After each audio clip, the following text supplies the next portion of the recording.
Everyone, कैसे हैं आप सभी। स्वागत है आप सभी का एक बहुत ही इम्पोर्टेंट क्लास जिसका नाम है महत्वपूर्ण अधिवेशन 1885 से लेके 1947 तक के सभी कांग्रेस के अधिवेशन को आज की क्लास में हम डिस्कस करने वाले हैं। दोस्तों, कोई भी वनडे एग्जाम हो, इस टॉपिक से जरूर से क्वेश्चन पूछे जाते हैं। चाहे फिर आप बीपीएससी तैयारी 4.0 की तैयारी कर रहे हो, KVS, SSC, railway, NPSC, triple SV, HTET, UP TET, JTET, REET, UPSSC, BSSC, police वगैरह किसी भी वनडे एग्जाम की तैयारी कर रहे हो, इस टॉपिक से जरूर से क्वेश्चन पूछे जाते हैं। तो चलिए बिना डिले करे स्टार्ट करते हैं आज की वीडियो को स्टार्ट करने से पहले देखेंगे ये पिक्चर जो जैसे कि पुराने टाइम में जो है वो आईएनसी के सेशंस होते थे। अब हम चर्चा करने वाले हैं कुछ महत्वपूर्ण अधिवेशन के बारे में जो कि आईएनएम यानी कि भारतीय राष्ट्रीय आंदोलन से संबंधित है। तो चलिए स्टार्ट करते हैं। सबसे पहले बात करेंगे फर्स्ट सेशन की।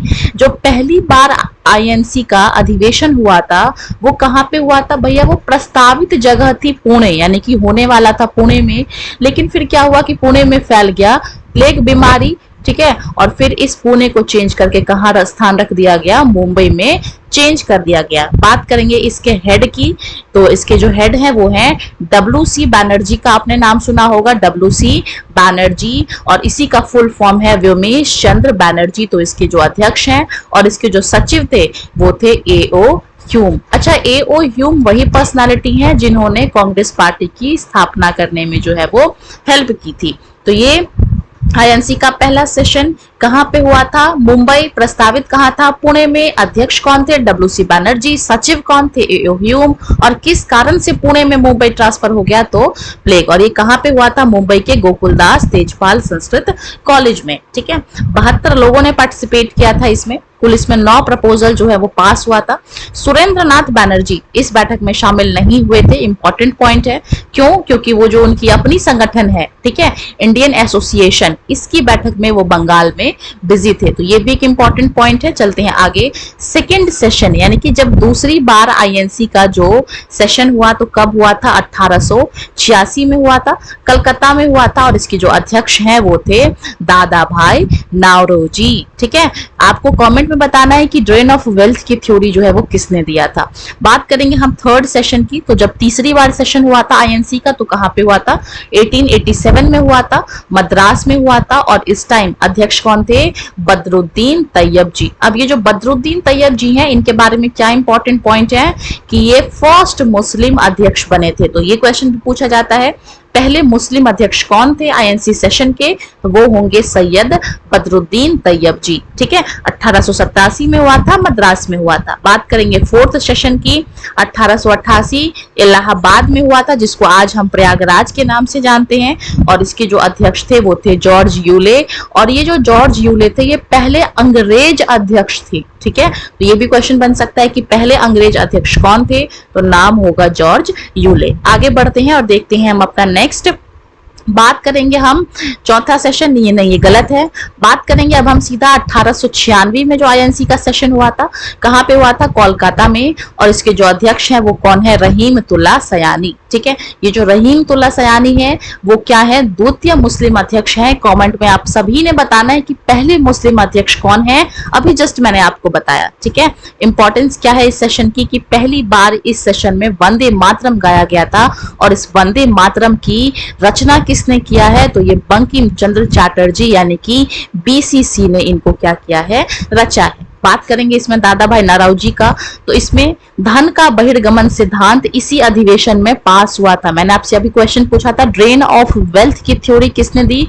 आंसर है दादा भाई नारोजी। और ये जो है इसी सेशन में धन का बहिर्गमन सिद्धांत यानी कि ड्रेन ऑफ वेल्थ की थ्योरी पास हुआ था। देखेंगे 1901 का सेशन। तो इसमें अध्यक्ष कौन है? अध्यक्ष हैं इसके DY वाचा। आप ऐसे याद कर सकते हैं, DA वाचा आप ऐसे याद कर सकते हैं। और यह जो स्थान था वो कहाँ था, कोलकाता में था। और गांधी जी ने पहली बार इसी सेशन में पार्टिसिपेट किया था, यानी कि गांधी जी पहली बार आईएनसी के 1901 सेशन में ही शामिल हुए थे। अध्यक्ष का नाम याद रखना है कोलकाता, जगह का नाम याद रखना है और सीधे चलते हैं घाट बनारसिया यानी कि बनारस की ओर। बात करेंगे 1905 के अधिवेशन की, तो इसमें इंपॉर्टेंट क्या है, स्थान है बाबा की नगरी बनारस, अध्यक्ष कौन है, गोपाल कृष्ण गोखले। और इसमें बंगाल विभाजन के विरोध का प्रस्ताव इसी अधिवेशन में पास हुआ था। ठीक है, यानी कि जो पार्टीशन ऑफ बंगाल था उसके बारे में जो था इसी में पास हुआ था। ठीक है, इसके अलावा एक इंपॉर्टेंट पॉइंट है सर्वेंट ऑफ इंडिया सोसाइटी, तो ये भी क्वेश्चन बन जाता है। सर्वेंट ऑफ इंडिया सोसाइटी की स्थापना किसने की थी, तो इसकी स्थापना की थी गोपाल कृष्ण गोखले ने। और कब किया था, 1905 में। ठीक है, 1906 का सेशन देखेंगे, कहां पे हुआ था ये, कोलकाता। अगेन दादा भाई नारोजी। ठीक है, और पहली बार इसी सेशन में नारोजी के सचिव बनाए गए 4 प्रस्ताव पारित हुए थे। ठीक है, तो इसमें जो है वो कौन कौन से 4 प्रस्ताव पास हुए थे, सबसे पहला है स्वदेशी आंदोलन, ठीक है, दूसरा है स्वराज, तीसरा है बहिष्कार आंदोलन और चौथा है राष्ट्रीय शिक्षा। तो ये चारों ही इंपॉर्टेंट है। 1906 का साल है, अध्यक्ष हैं दादा भाई नारोजी, जगह का नाम है कोलकाता। ठीक है, और इस पॉइंट को आप नहीं भी याद करना चाहो तो कोई इंपॉर्टेंट नहीं है। देखेंगे नेक्स्ट 1907 का सेशन कहां पे हुआ था, ये सूरत गुजरात के अंदर। ठीक है, 1907 का भी जो ईयर है बहुत ज्यादा इंपॉर्टेंट है, जगह है सूरत गुजरात, अध्यक्ष है रास बिहारी घोष। ठीक है, उपाध्यक्ष हैं फिरोज शाह मेहता। ठीक है, और कांग्रेस का जो प्रथम विभाजन हुआ था, यानी कि जो यहाँ पे कांग्रेस है वो 2 पार्ट में स्प्लिट हो गई थी, पहले थे नरम दल और दूसरे थे गरम दल। ठीक है, और देखेंगे नेक्स्ट 1911 का सेशन कहाँ पे हुआ था, कोलकाता में, ये भी इंपॉर्टेंट है काफी ज्यादा। अध्यक्ष हैं इसके विशन नारायण धार। ठीक है, घर नहीं होगा, ये धार होगा, विशन नारायण धार। और इसमें इंपॉर्टेंट क्या है कि जो जन गण मन है ये पहली बार इसी सेशन में गाया गया था और इसकी रचना किसने की थी, रविंद्रनाथ टैगोर ने। ठीक है, अगर ये पूछा जाए वंदे मातरम तो बंकिम चंद्र चटर्जी, और अगर ये पूछा जाए जन गण मन तो इसके रचनाकार हैं रविंद्रनाथ टैगोर। 1911 का साल है, इंपॉर्टेंट है। आगे देखेंगे 1912। अब 1912 का जो सेशन है ये 27वां सेशन है। कुछ मैंने बीच में स्किप किए हैं जो कि आपके लिए इंपॉर्टेंट नहीं थे। ठीक है, क्योंकि हमें बहुत सारा नहीं पढ़ना है, कम पढ़ना है, ऐसा पढ़ना है कि जो हमारे एग्जाम में पूछे जाए। ठीक है, 1912 का साल, इसके अलावा 27वां सेशन है ये। स्थान कहाँ पे है, ये बांकीपुर पटना के अंदर आता है। अध्यक्ष कौन है, RN मुधोलकर। ठीक है, और बिहार में आयोजित प्रथम अधिवेशन है, यानी कि बिहार में पहली बार जब सेशन हुआ था 1912 में हुआ था। और टोटल जो बिहार में सेशंस हुए हैं वो 3 बार हुए हैं। कहाँ हुए हैं, 1912 बांकीपुर, RN मुधोलकर हेड थे। ठीक है, 1922 गया, CR दास इसके हेड थे। और 1940 में रामगढ़ में हुआ था ये, और इसके हेड कौन थे, मौलाना अबुल कलाम आजाद। तो इस तरीके से भी क्वेश्चंस पूछे जाते हैं कि बिहार में कितनी बार हुआ या फिर यूपी में कितनी बार हुआ, इस तरह के क्वेश्चन भी बन जाते हैं। तो बिहार में टोटल 3 बार अधिवेशन हुआ था, 1912 जो कि हमने अभी देखा, 1922 का साल गया के अंदर, 1940 का साल रामगढ़ के अंदर। देखेंगे अगला 1916 चलते हैं लखनऊ। ठीक है, अध्यक्ष कौन है, अंबिका चरण मजूमदार। अंबिका चरण मजूमदार का नाम सुन के मेल और फीमेल में कंफ्यूज ना होना बेटा, ये जो है वो मेल हैं। ठीक है, पुरुष हैं। इसमें क्या हुआ था, ये जो गरम दल और नरम दल टूट गई थी 1907 में, इनके बीच समझौता हो गया। और इसकी जो समझौता है, मीडिएटर कौन बनी थी, एनी बेसेंट बनी थी। ठीक है, एनी बेसेंट जो है वो, एनी बेसेंट प्लस में बाल गंगाधर तिलक, इन दोनों ने मिलके इनको एक करने की कोशिश की थी। इसके अलावा कांग्रेस और मुस्लिम लीग के बीच भी समझौता हुआ था, जिसको सपोर्ट किसने किया था, किसने मीडिएटर का रोल निभाया था इसमें, मोहम्मद अली जिन्ना और बाल गंगाधर तिलक। जबकि विरोध कौन कर रहे थे इसका, मदन मोहन मालवीय। ठीक है, तो यहाँ पे 2 इंपॉर्टेंट पॉइंट है, गरम दल और नरम दल का जो है वो एक फिर से एक हो गए थे। मीडिएटर कौन बना था, यानी कि मिलाया किसने था, एनी बेसेंट और बाल गंगाधर तिलक ने। दूसरा क्या है, कांग्रेस और मुस्लिम लीग के बीच में भी समझौता हुआ था 1916 का साल। ठीक है, जिसके मीडिएटर बने थे जिन्ना और तिलक, और विरोध किसने किया था, मदन मोहन मालवीय ने। देखेंगे 1917 का साल, कलकत्ता, अध्यक्ष कौन है, एनी बेसेंट है।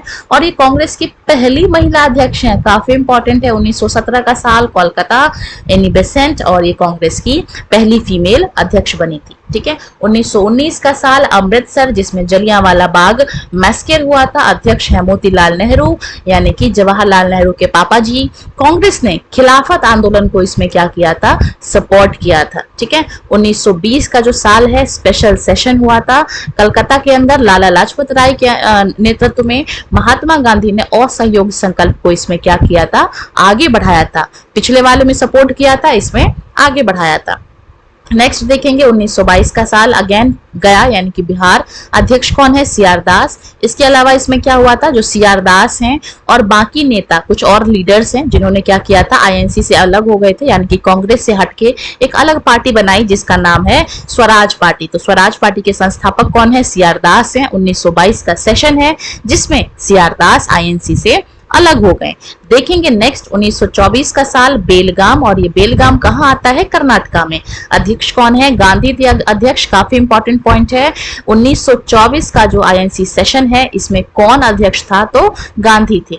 एकमात्र सेशन है जिसकी अध्यक्षता किसने की थी, गांधी ने की थी। तो 1924 का वेरी इंपॉर्टेंट बन जाता है।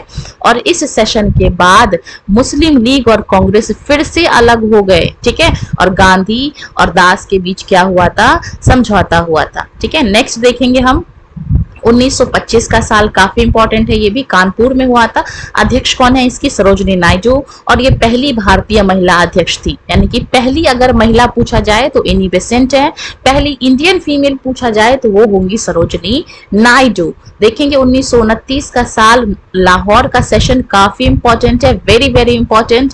अध्यक्ष है हमारे चाचा यानी कि जवाहरलाल नेहरू। पूर्ण स्वराज का प्रस्ताव इसमें पारित हुआ था कि हमको भैया कंप्लीट इंडिपेंडेंस चाहिए। 31 दिसंबर 1929 को रावी नदी के तट पर रात के 12 बजे इन्होंने जो है वो तिरंगा झंडा फहराया गया। और 26 जनवरी 1930 को पूर्ण स्वतंत्रता दिवस के रूप में मनाया गया। यही वो कारण है जिस वजह से आज हम 26 जनवरी को अपना गणतंत्र दिवस जो है वो सेलिब्रेट करते हैं। और इसी सेशन में गांधी जी को सविनय अवज्ञा आंदोलन यानी कि सीडीएम जो है इसको शुरू करने की स्वीकृति मिल गई थी। ठीक है। देखेंगे 1931 का साल, कराची है, अध्यक्ष है वल्लभ भाई पटेल। मौलिक अधिकारों और राष्ट्रीय आर्थिक कार्यक्रम पे इस पे संकल्प लिया गया था। गांधी और इरविन के बीच इसमें समझौता हुआ था। इसके अलावा गांधी ने कह दिया कि ठीक है भैया, जो तुम सेकंड राउंड टेबल कॉन्फ्रेंस कर रहे हो ना, सेकंड राउंड टेबल कॉन्फ्रेंस यानी कि दूसरा गोलमेज सम्मेलन, उसमें हम लोग जो है वो आएंगे आईएनसी के तरफ से। ठीक है। हम सभी जानते हैं कि 3 बार जो है वो गोलमेज सम्मेलन हुआ था ब्रिटेन के अंदर। पहली बार में गांधी नहीं गए थे तो यूजलेस रहा, दूसरी बार में गांधी गए थे, और तीसरी बार में भी गांधी नहीं गए थे। देखेंगे अगला 1934 का साल, बॉम्बे में हुआ था। अध्यक्ष है राजेंद्र प्रसाद, जो कि हमारे देश के प्रथम राष्ट्रपति रहे हैं। और इसमें क्या किया गया था, कांग्रेस के संविधान में चेंजेस किए गए थे, बदलाव किए गए थे, संशोधन किए गए थे। ठीक है। 1937 का साल, फैजपुर। ठीक है। और ये फैजपुर क्या है, किसी गांव में होने वाला पहला सेशन, यानी कि गांव में अगर ये पूछा जाए कि कौन सा सेशन ऐसा है जो कि गांव में हुआ था, तो भैया वो फैजपुर होगा। अध्यक्ष हमारे अगेन चाचा जवाहरलाल नेहरू थे। देखेंगे नेक्स्ट 1938 हरिपुरा, और इसकी जो अध्यक्ष है वो है सुभाष चंद्र बोस। इसमें जो सुभाष चंद्र बोस है 1938 में वो सर्वसम्मति से चुने गए थे, सबके सहमति से चुने गए थे। लेकिन 1939 में सुभाष चंद्र बोस को गांधी ने सपोर्ट नहीं किया था, लेकिन तब भी चुन लिए गए थे क्योंकि गांधी सपोर्ट कर रहे थे पट्टाभी सीतारमैया को। लेकिन सुभाष चंद्र बोस को सबने चुन लिया, लेकिन सुभाष चंद्र बोस ने बाद में वहां से रिजाइन कर दिया। और उनके रिजाइन करने के बाद जो अध्यक्ष बने वो बने राजेंद्र प्रसाद। कहां पे हुआ था, त्रिपुरी के अंदर। ठीक है। सुभाष चंद्र बोस को फिर से चुना गया, लेकिन उन्होंने क्या कर दिया, रिजाइन कर दिया। क्यों भैया रिजाइन कर दिया, क्योंकि बापू की इज्जत तो हर कोई करता था, और उसकी जगह फिर राजेंद्र प्रसाद को वहां पे अपॉइंट कर दिया। और इसी साल 1939 में सुभाष चंद्र बोस ने अपना जो फॉरवर्ड ब्लॉक है इसका स्थापना किया था। ठीक है। 1940 का साल देखेंगे, रामगढ़ बिहार। अध्यक्ष हैं इसके मौलाना अबुल कलाम आजाद। भारत छोड़ो आंदोलन का जो ड्राफ्ट है उसको तैयार किया गया, और इसी सेशन में जो है वो पास किया गया और इसके बाद कांग्रेस को इलीगल घोषित कर दिया गया, गैर कानूनी घोषित कर दिया गया। तो ये पूछा जाए कि कौन सा साल है या आईएनसी का कौन सा सेशन है जहां पे आईएनसी को, जहां पे कांग्रेस को इलीगल घोषित किया गया, गैर कानूनी घोषित किया गया, तो वो 1940 का साल होगा। देखेंगे अगला 1946 का साल। स्थान है हमारा मेरठ, यूपी के अंदर। अध्यक्ष हैं जेबी कृपलानी, ठीक है। और आजादी से पहले का ये लास्ट सेशन है, ठीक। इसके अलावा जो जेबी कृपलानी है वो स्वतंत्रता के समय आईएनसी के अध्यक्ष थे। तो ये भी इंपॉर्टेंट पॉइंट है। अगर ये पूछा जाए कि जब हमारा देश आजाद हुआ था 1947 15 अगस्त, उस टाइम आईएनसी के हेड कौन थे, तो आंसर होगा जेबी कृपलानी। देखेंगे लास्ट, तो लास्ट 1948 में हुआ था, ठीक। कहां पे हुआ था? Pink city. पिंक सिटी हम किसको कहते हैं? जयपुर को कहते हैं पिंक सिटी, ठीक है। और इसके जो हेड हैं वो कौन थे? पट्टामी सोलारमैया, गलत नाम लिखा गया, ये पट्टाभी सीतारमैया होगा, ठीक है, जिसको जो गांधी सपोर्ट कर रहे थे, पट्टाभी सीतारमैया, ठीक है। और ये जो है स्वतंत्रता के बाद पहले अधिवेशन के अध्यक्ष रहे हैं। तो अगर ये पूछा जाए कि स्वतंत्रता के बाद जो सेशन हुआ था उसके अध्यक्ष कौन थे, तो होगा पट्टाभी सीतारमैया। और ये वही पट्टाभी सीतारमैया हैं जिसको 1939 में सुभाष चंद्र बोस की जगह गांधी ने इनको सपोर्ट किया था, लेकिन तब भी ये हार गए थे। इसी के साथ जितने भी हमारे इंपॉर्टेंट कांग्रेस के सेशंस हैं, आईएनसी के सेशंस हैं, उसको हमने डील कर लिया है। आपके मन में अगर कोई क्वेरी हो, कोई डाउट हो, कोई क्वेश्चन हो, कुछ पूछना हो, तो आप उसको कमेंट में डाल सकते हैं, मैं उसको आंसर करने की कोशिश करूंगी। इसी के साथ मैं वीडियो को यहीं पे क्लोज करना चाहूंगी। वीडियो अगर आप सभी को अच्छी लगी हो तो वीडियो को लाइक करना और ऐसी ही और क्लासेस को देखने के लिए आप सभी ने चैनल को सब्सक्राइब करना।